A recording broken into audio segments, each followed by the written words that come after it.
Lorsqu'on aborde l'impressionnante terrasse de Persépolis, on comprend à quel point cette construction répondait à l'ambition de Darius Ier d'élever une capitale de prestige pour le royaume perse.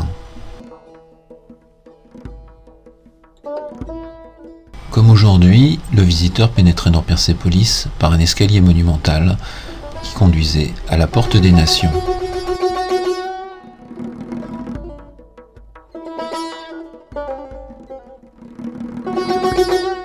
Les immenses taureaux qui gardaient la porte devaient impressionner le visiteur en illustrant la puissance de l'Empire perse.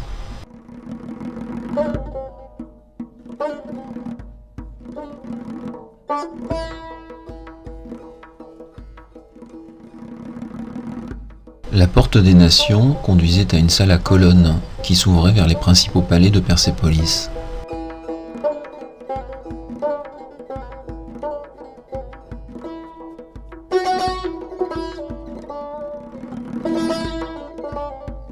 À l'est, la porte était gardée par un autre couple de taureaux, mais à tête humaine cette fois, de type assyrien.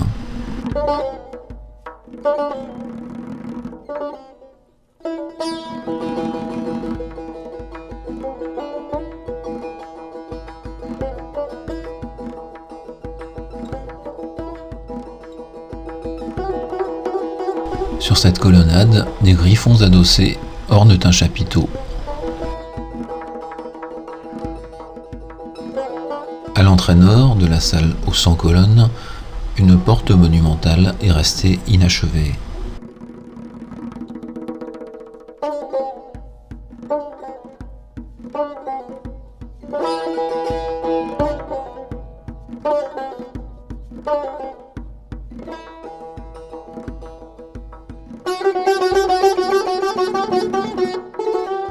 Sur la montagne qui domine le site, 2 tombeaux royaux ont été creusés.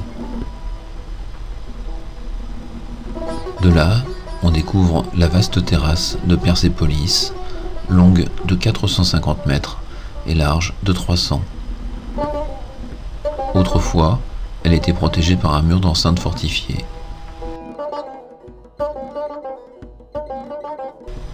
On reconnaît la Porte des Nations et au second plan, on découvre la salle des 100 colonnes.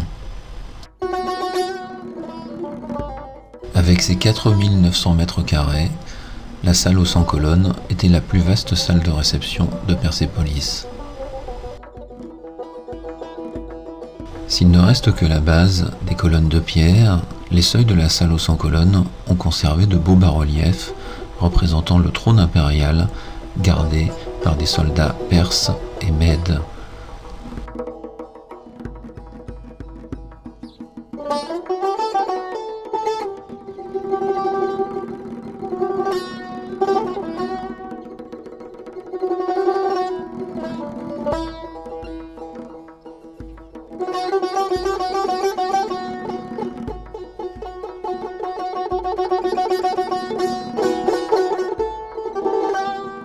À l'ouest de la salle aux 100 colonnes, le roi est représenté dans une scène de chasse au lion.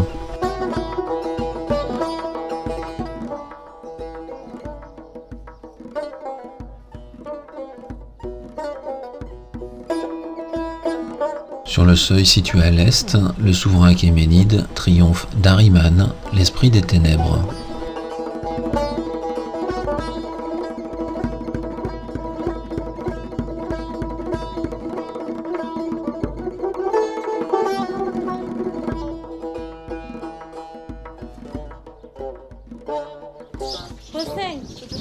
ببین همون انگشت کجاست؟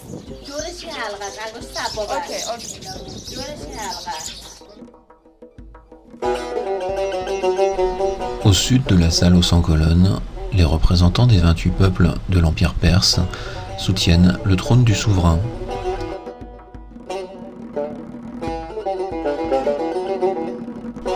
Au milieu du site, une structure métallique protège les plus beaux vestiges de Persépolis.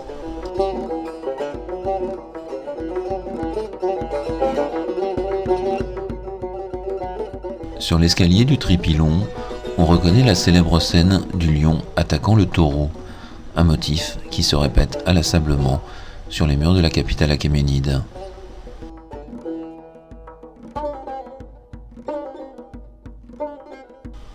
Sur l'escalier est de la Padana, les bas-reliefs font défiler tout un cortège de représentants des 23 pays qui composaient l'Empire perse. Un okapi et des défenses d'éléphants sont offerts par les Éthiopiens.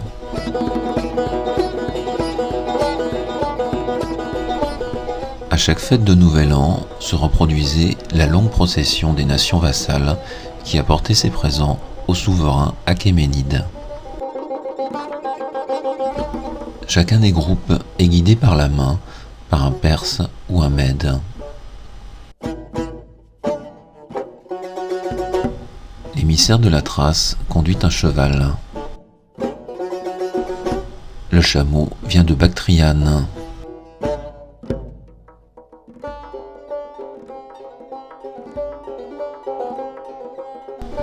Les émissaires de Gandhara conduisent le bœuf à bosse.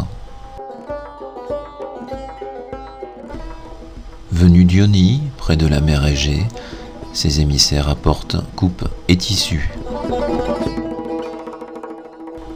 Un scythe au casque pointu conduit un cheval harnaché.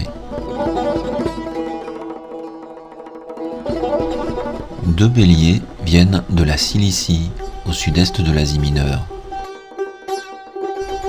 Les Sogdiens, venus de la région de Samarcande, apportent les bracelets d'or et les vases.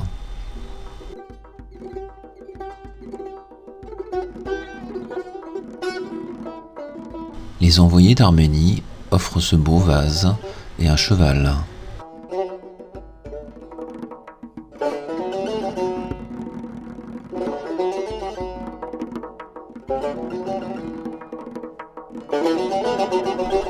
Sur le bas-relief central se tiennent 8 gardes perses et mèdes sous le disque solaire, symbole du dieu zoroastrien Ahura Mazda. Les Perses portent le bonnet plat, les Mèdes le casque rond. De part et d'autre de l'escalier, le lion s'attaquant au taureau. Sur l'escalier latéral, c'est l'armée perse qui est représentée, avec sa cavalerie. Ici, des dignitaires perses et mèdes devisent en se tenant par la main. L'écriture cunéiforme perse a été déchiffrée au milieu du XIXe siècle.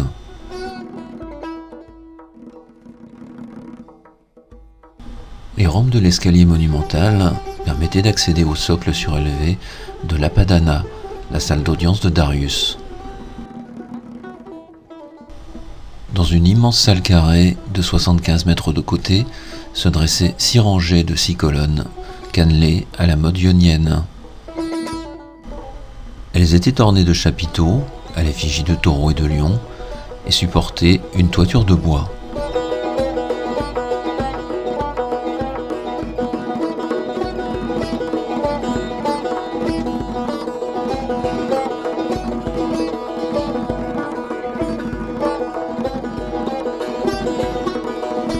Sur la rampe d'un petit escalier latéral, on retrouve les gardes perses et mèdes.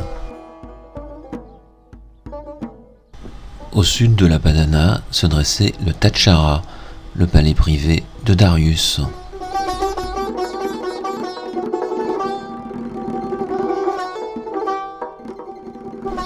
Sur l'escalier sud du Tadchara, des gardes se font face autour d'une stèle.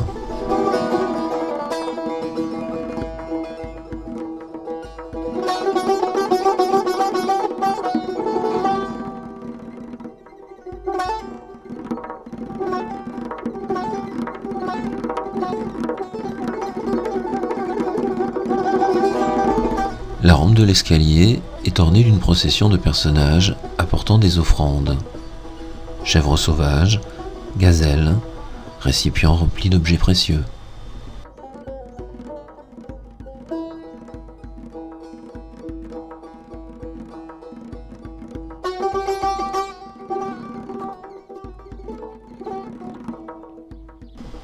Au sud de la terrasse de Persépolis, l'escalier s'ouvre sur l'ancien harem. C'est en 330 avant Jésus-Christ qu'Alexandre le Grand entra dans Persépolis. Il ne rencontra pas de résistance et la ville fut pillée avant d'être détruite dans un immense incendie qui ruina définitivement la capitale des Achéménides.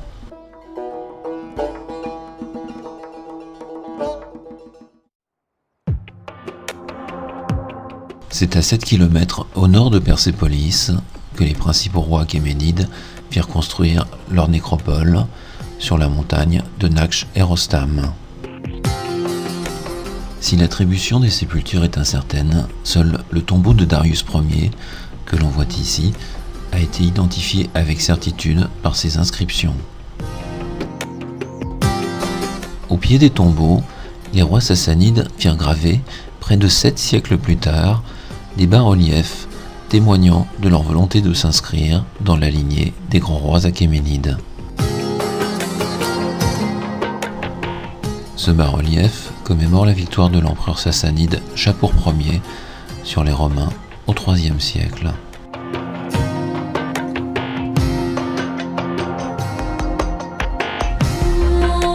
Les autres tombeaux, qui appartiendraient à Darius II, Xerxès Ier et Artaxerxès Ier, sont construits selon le même plan cruciforme.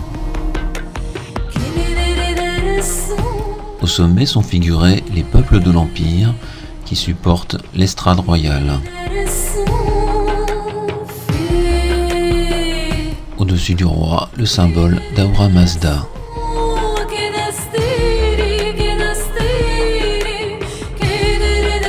Retour chez les Sassanides avec ce bas-relief qui représente la charge victorieuse du roi Hormos II.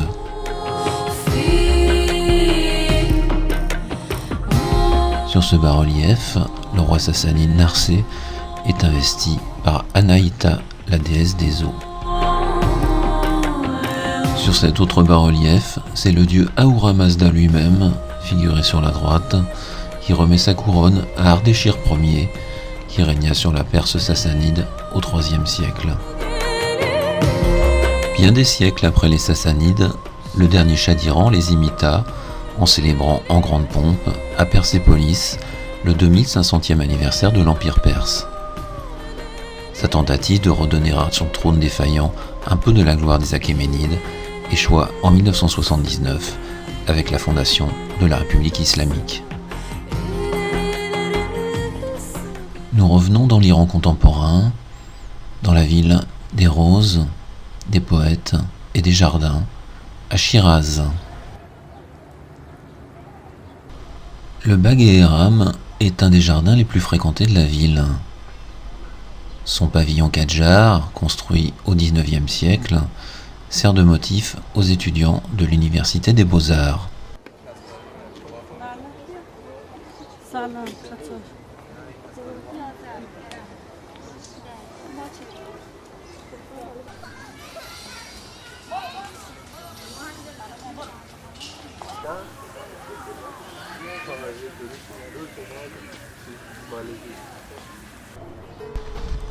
Pour les Iraniens, la réputation de Shiraz est proverbiale. Pour le voyageur, c'est à n'en pas douter la ville d'une certaine douceur de vivre, moins agitée que Téhéran et moins imposante que la belle Ispahan.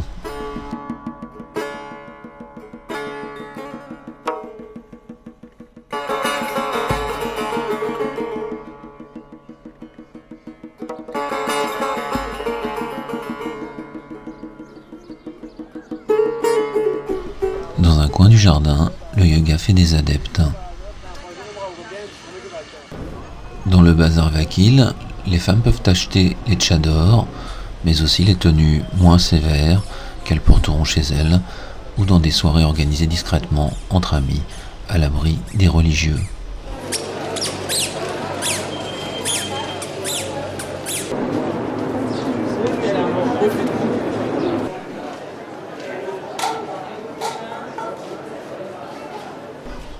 Le bazar est un lieu de commerce, mais aussi de détente, où ne manquera aux voyageurs que le plaisir d'une boisson à la terrasse d'un café, Ici, les maisons de thé sont plutôt à l'ombre des sous-sols. La citadelle de Karim Khan est le seul vestige de l'ancien palais royal des Zend, une dynastie qui avait choisi Shiraz comme éphémère capitale de son royaume au milieu du XVIIIe siècle.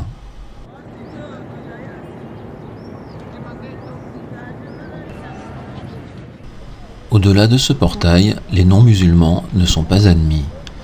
Le mausolée de Shah Shehrag est un lieu de pèlerinage important qui renferme la dépouille d'un des frères de l'imam Reza. Les bâtiments actuels sont une reconstruction de l'époque Qadjar. À quelques pas, le mausolée de Saïd Mir Mohammad, un autre frère de l'imam Reza. La mosquée Atik est l'ancienne mosquée du Vendredi de Shiraz. Son origine remonte au IXe siècle. Au centre de la cour, ce bâtiment, la Maison des Corans, a été construit au XIVe siècle pour accueillir les textes saints. La République islamique d'Iran fonctionne selon le principe du velayat effaqi qui soumet l'autorité politique à la tutelle des religieux. Cette situation confère un rôle important au réseau de mollahs, ce clergé qui occupe bon nombre de postes dans l'administration. La madrasa Khan forme les futurs mollahs.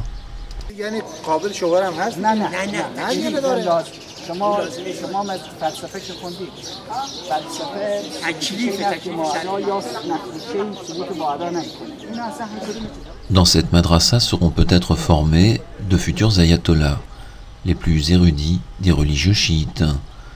L'actuel guide suprême, Ali Khamenei, en est l'émanation.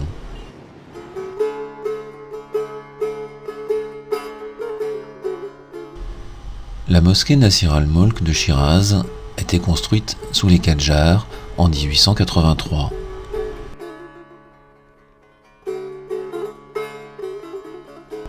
La belle façade de l'Iwan Sud est recouverte de faïences émaillées, richement décorée de compositions florales et de paysages, à dominante de rose, jaune et violet.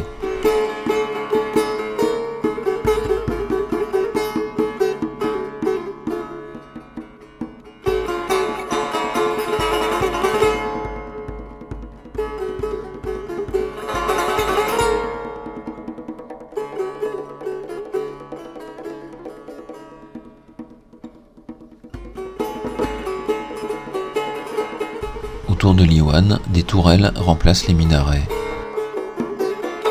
Dans le Chavestan, la salle de prière, on retrouve la dominante rose propre à cette mosquée.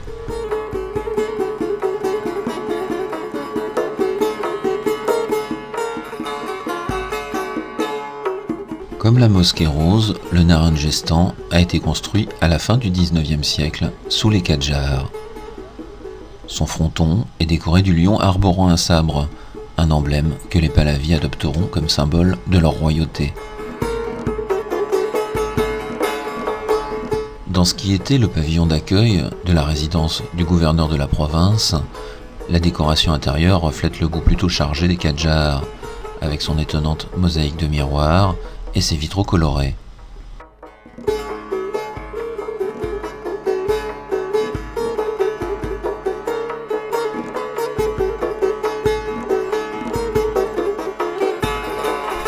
Sur le mur du pavillon fermant le jardin, des carreaux de faïence dépeignent la société Qadjar et ses divertissements, comme cette scène de chasse au lion.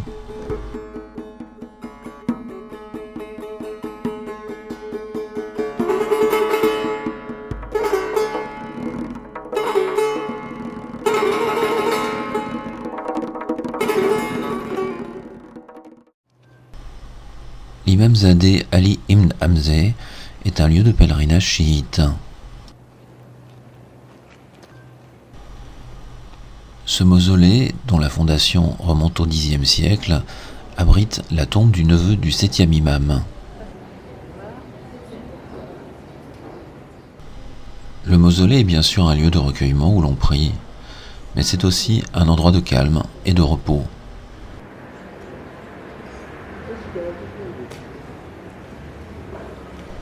Dans le mausolée, les non-musulmanes ont revêtu un tchador d'emprunt. Profitant du calme, des étudiants révisent.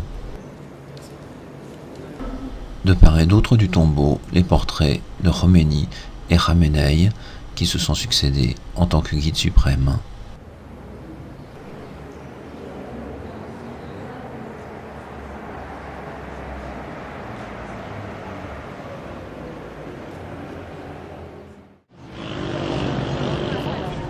Pour le voyageur occidental, le respect et la ferveur dont font preuve les Iraniens à l'égard des poètes persans est un sujet d'étonnement.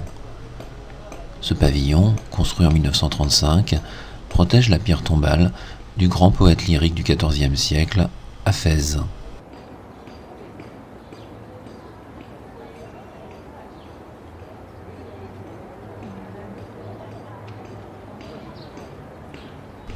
En se retirant ainsi, à reculons, cette jeune fille marque pour le poète le même respect qu'à l'égard d'un saint chiite.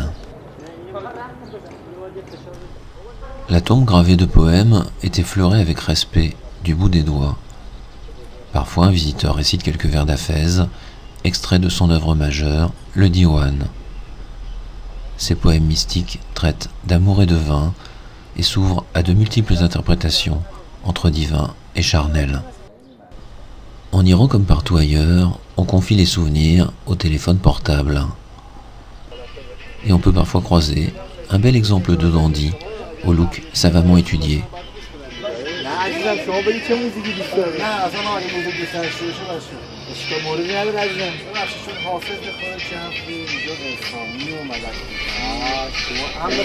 Ce mausolée a été construit en 1952 pour abriter la dépouille de Saadi, l'autre grand poète né à Shiraz à la fin du XIIe siècle.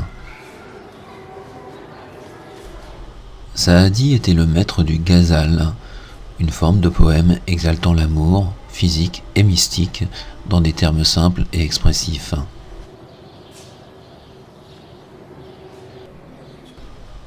On dit que pour les Persans, Hafez habite la tête et Saadi le cœur.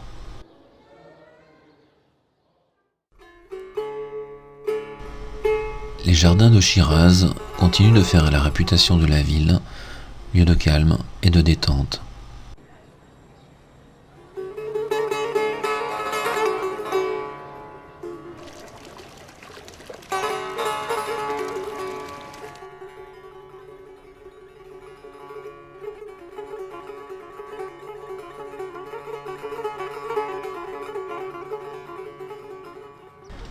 Située dans un bassin au milieu des montagnes, Ispahan est sans conteste la plus belle ville d'Iran.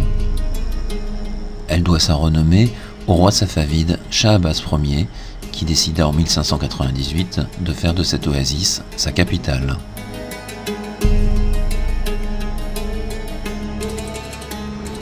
Avec ses 33 arches, sur près de 300 mètres de long, le Ciosépol n'avait pas d'équivalent dans l'Europe du XVIIe siècle.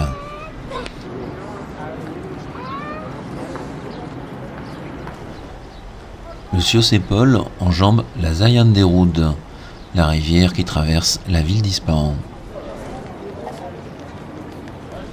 Au XVIIe siècle, l'allée centrale était réservée aux attelages. Elle est désormais une agréable promenade piétonne.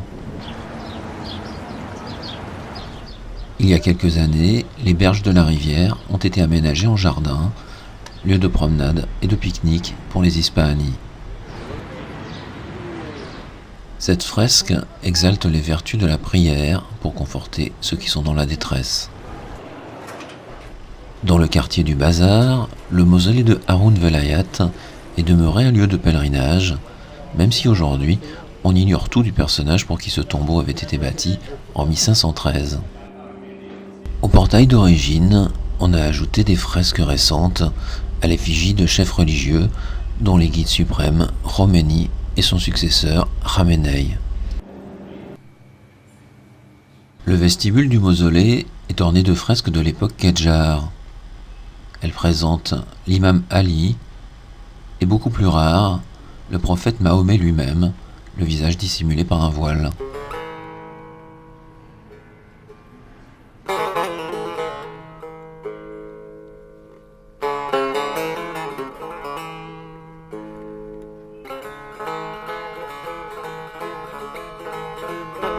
Ce mausolée est très fréquenté par les femmes, car la croyance populaire lui prête le pouvoir de guérir la stérilité.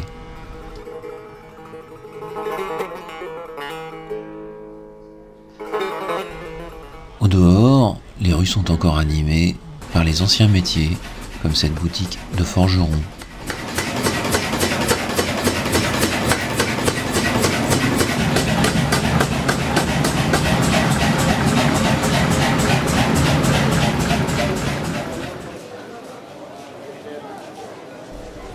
En traversant le bazar couvert, on parvient à la mosquée du Vendredi, l'une des plus belles d'Iran par son élégante sobriété.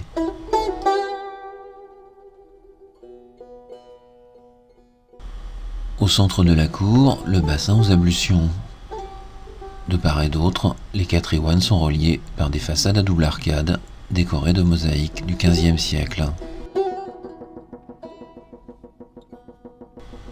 Flanqué de ces 2 minarets, l'iwan sud est le plus richement décoré. Son plafond aux larges alvéoles date du XVe siècle. Il est décoré de simples motifs géométriques. Au mur, les belles mosaïques sont plus récentes. Elles remontent au XVIe et XVIIe siècle.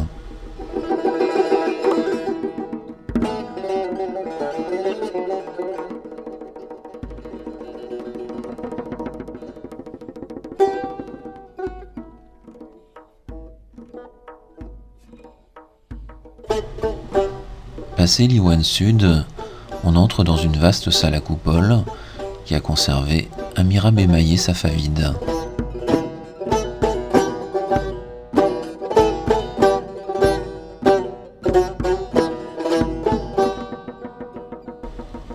Cette salle immense, construite à la fin du XIe siècle, est l'un des rares vestiges qui résistait à un incendie qui ravagea la mosquée en 1121.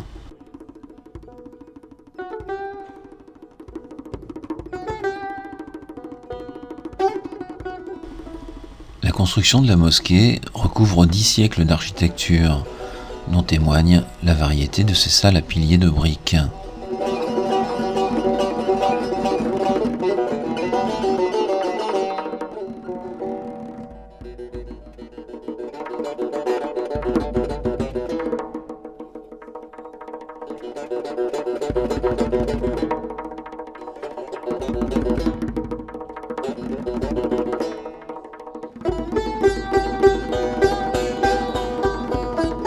Sous l'iwan nord, des hommes prient, d'autres se détendent.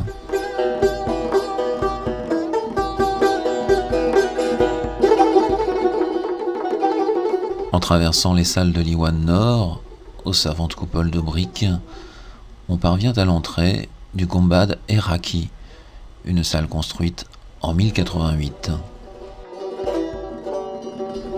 Le Gombad Erraki est considéré comme le chef-d'œuvre de l'architecture persane du Moyen-Âge, avec sa succession d'arches qui permettent le passage du plan carré de la salle au cercle de la coupole.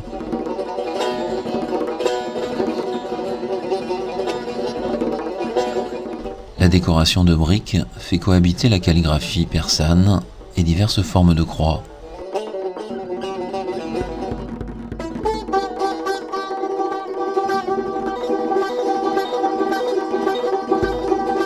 Après avoir traversé les salles à colonnes de l'époque seldjoukide, on revient à la cour, devant l'iwan ouest, surmonté de sa tourelle, qui sert à l'appel à la prière.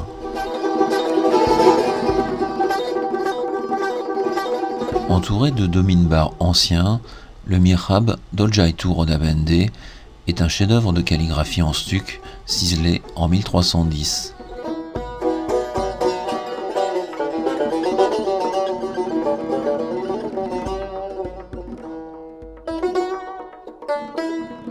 Cette dentelle de stuc entremêle à des motifs floraux une calligraphie qui exalte le rôle de Rodabende, le sultan mongol qui offrit ce mihrab pour célébrer sa conversion à l'islam.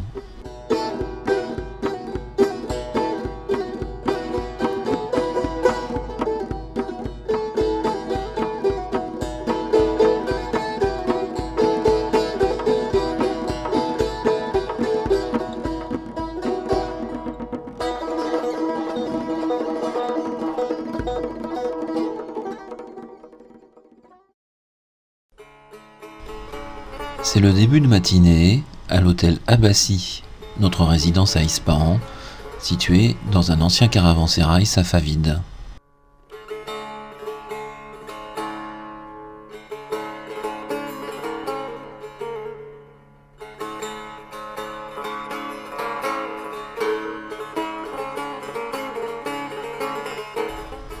Dans la salle du petit déjeuner, la décoration est assez nettement d'inspiration Kadjar.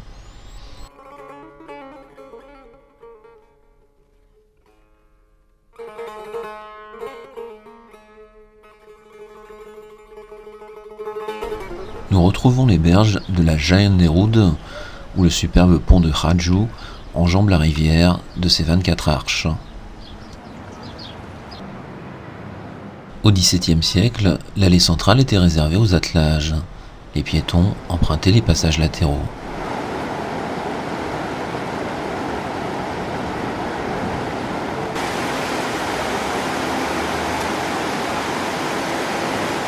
Mais la grande originalité du pont Khadjou, c'était d'être un pont à vannes, que l'on ouvrait ou que l'on fermait, selon le débit de la rivière.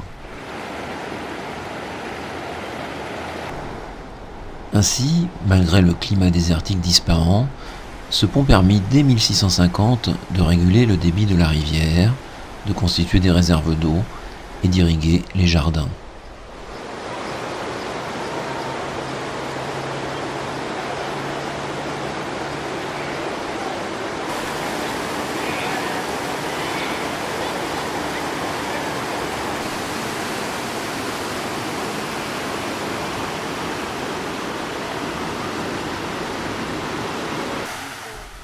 Au fond du jardin des Rossignols s'élève le palais des 8 paradis.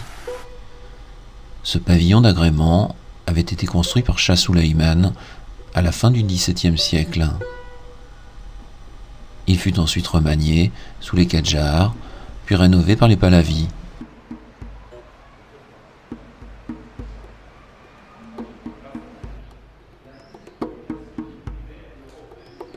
L'intérieur du pavillon était rafraîchi par de nombreux bassins et fontaines.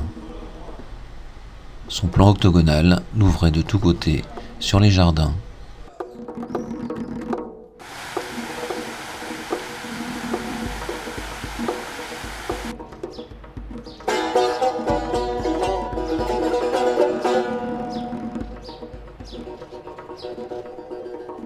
Le reflet du Cheikh El Sotoun, dans le bassin qui le précède, lui a valu son nom de palais des 40 colonnes.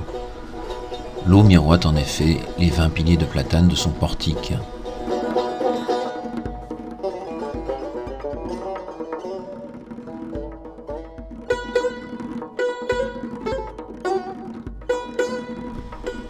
Les piliers du bassin reposent sur des lions, emblèmes royaux. L'iwan à stalactite de miroir conduit à la salle d'audience du roi. Elle est décorée de fresques, comme cette scène de bataille.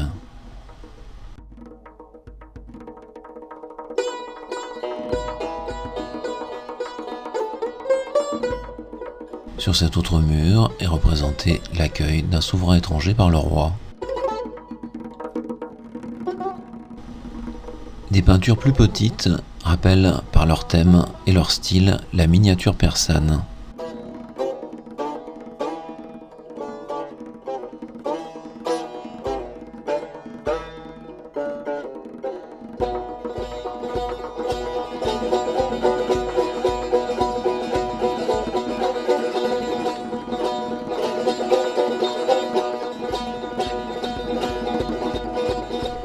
Dans de petits appartements latéraux, quelques fresques dépeignent des scènes de cour.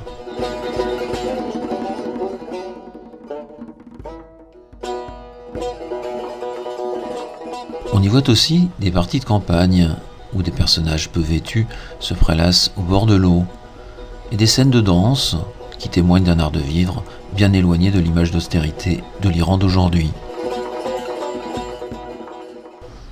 Dans le quartier arménien de Djolfa, la cathédrale Saint-Sauveur témoigne d'une liberté de culte dont bénéficient encore aujourd'hui chrétiens, zoroastriens et juifs. Chacune de ces minorités dispose en effet d'un député au Parlement iranien. Une tour-clocher jouxte la cathédrale, elle-même surmontée d'une coupole dont la forme rappelle celle des mosquées. Le pont de Charestan est le plus ancien d'Ispahan. C'est une belle construction, de briques sur des supports de pierre, dont l'origine remonte au XIIe siècle. Depuis une récente restauration, il n'enjambe plus qu'un bras mort de la rivière.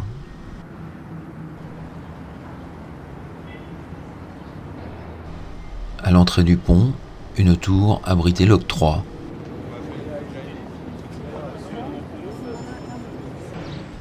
Au XVIIIe siècle, on ajouta sur un ancien mausolée mongol 2 minarets qui justifient aujourd'hui le détour dans cette banlieue d'Ispahan. Observez bien, quand on secoue vigoureusement l'un des minarets, il se met à osciller jusqu'à transmettre le mouvement à son minaret jumeau, dont la clochette se met alors à tinter.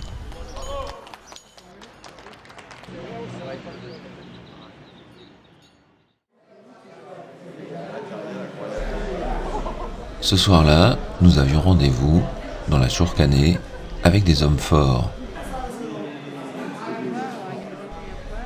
La Chourkaneh, la maison de force, est une académie sportive qui enseigne les rudiments du combat en même temps que les valeurs morales et mystiques de l'Iran ancien. La séance débute par le maniement du sang, 2 boucliers de bois dont chacun pèse entre 20 et 40 kilos selon l'âge du pratiquant. À aucun moment, le sang ne doit toucher le sol. Après l'échauffement vient le Shenaraftan, une forme de pompe où l'athlète fait reposer son poids sur une barre de bois.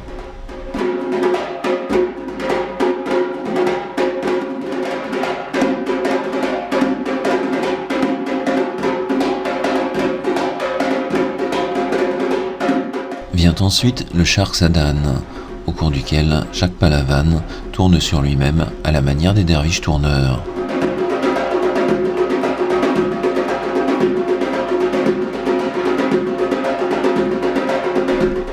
Puis on passe au Milgireftan, le maniement des massues, un rappel de l'origine guerrière de ces exercices.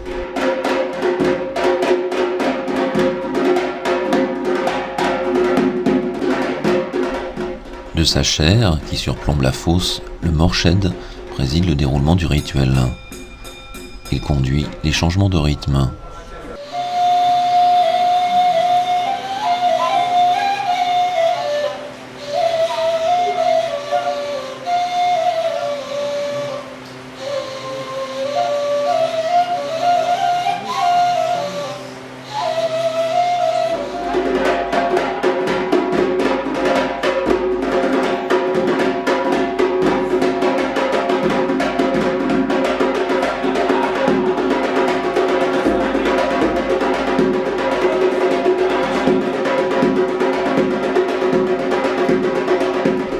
Vient enfin le maniement du kabadé, un arc d'acier garni de rondelles métalliques qui pèse entre 7 et 10 kilos.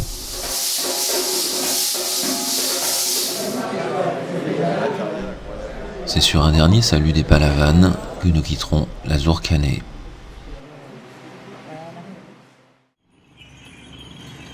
C'est vers 1600 que Shah Abbas Ier fit édifier la place royale, autour de laquelle se dressent encore quelques-uns des plus beaux monuments d'Ispahan.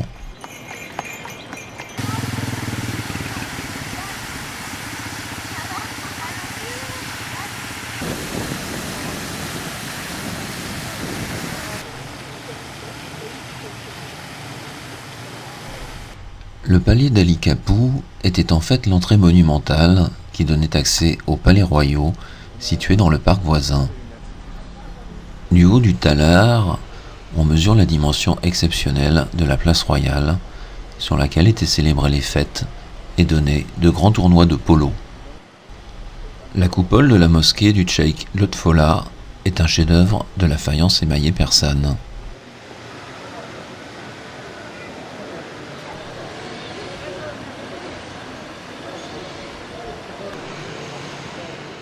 Le sud de la place Royale est occupé par la mosquée de l'Imam. Elle est précédée d'un imposant portail d'entrée qui rattrape le désaxement nécessaire pour tourner la mosquée vers la Mecque.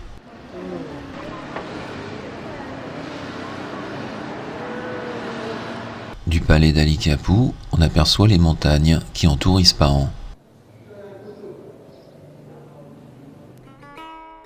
Au dernier étage, le salon de musique, dont le plafond est découpé de curieux alvéoles de stuc.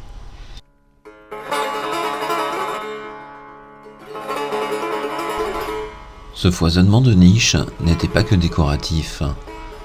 Il permettait d'améliorer l'acoustique de la salle en faisant fonction de piège à son.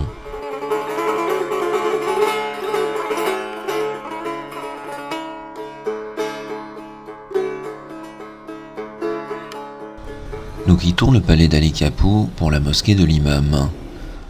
Un panneau annonce pour le lendemain un discours du très contesté président Ahmadinejad.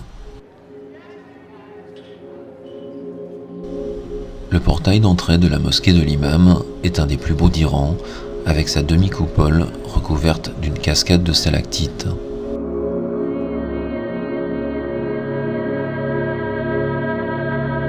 Une triple torsade vient souligner l'arc du Pishtak. Les plus beaux panneaux sont composés non de carreaux, mais d'une mosaïque de faïence.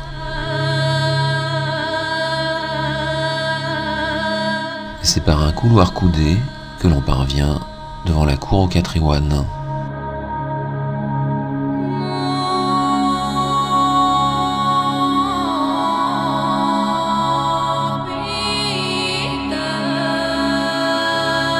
Tout comme le minaret, les voûtes à arcades sont recouvertes d'une somptueuse mosaïque de faïence. Il est dommage que de laids échafaudages aient été dressés au-dessus des tapis de prière, gâchant ainsi la belle harmonie de la cour.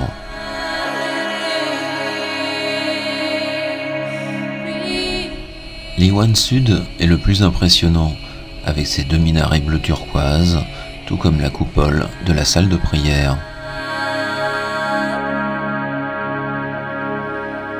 On aurait dénombré plus de 1,5 million de pièces de faïence dans toute la mosquée, nécessitant des restaurations fréquentes. La mosquée est bordée par 2 madrasas, dont on voit ici les cellules. La coupole est à double coque. À l'extérieur, les fenêtres s'ouvrent dans le tambour.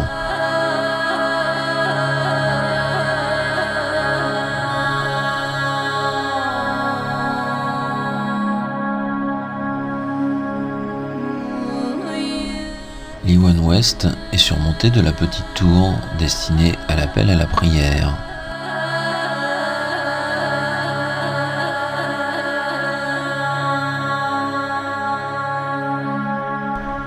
À l'intérieur de l'Iwan Sud, de part et d'autre de la salle de prière, des colonnes de grès supportent des voûtes à coupole. Elles sont entièrement couvertes de faïences à motifs floraux, figurant une nature idéalisée.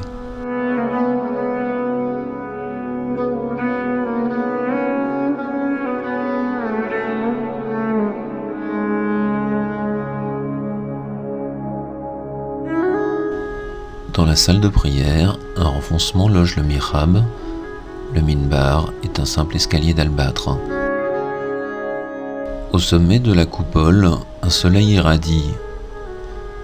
Les fenêtres s'ouvrent dans la courbure de la voûte, alors que dans la coupole extérieure, elles se situent dans le tambour. Par le portail des accès, nous retournons vers la place Royale.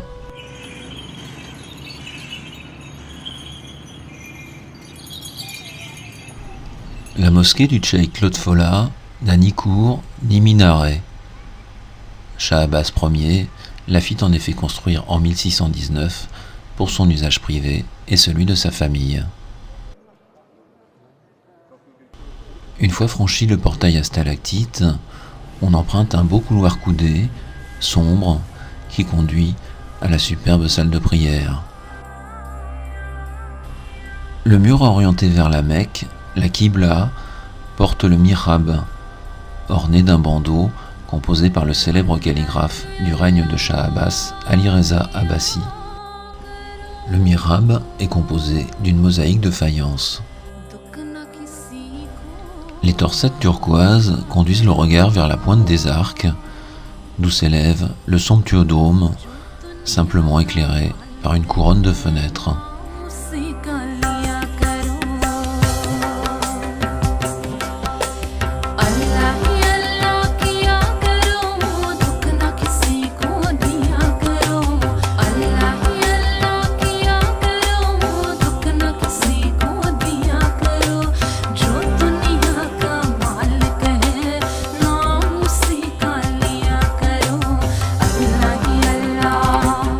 La nuit est tombée sur Ispahan, c'est l'heure d'aller déguster un verre de thé dans la Chaïraneh, située au pied du pont aux 33 arches.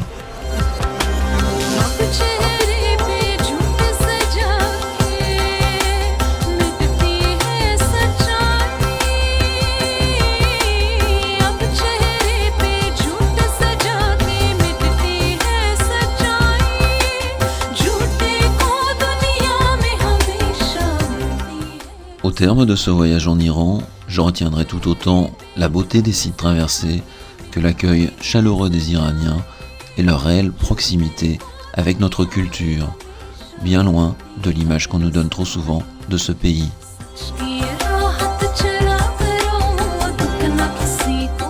La République islamique d'Ahmadinejad et des ayatollahs n'est qu'une parenthèse dans l'histoire millénaire de la Perse. Souhaitons aux Iraniens qu'ils puissent la refermer eux-mêmes dès que possible.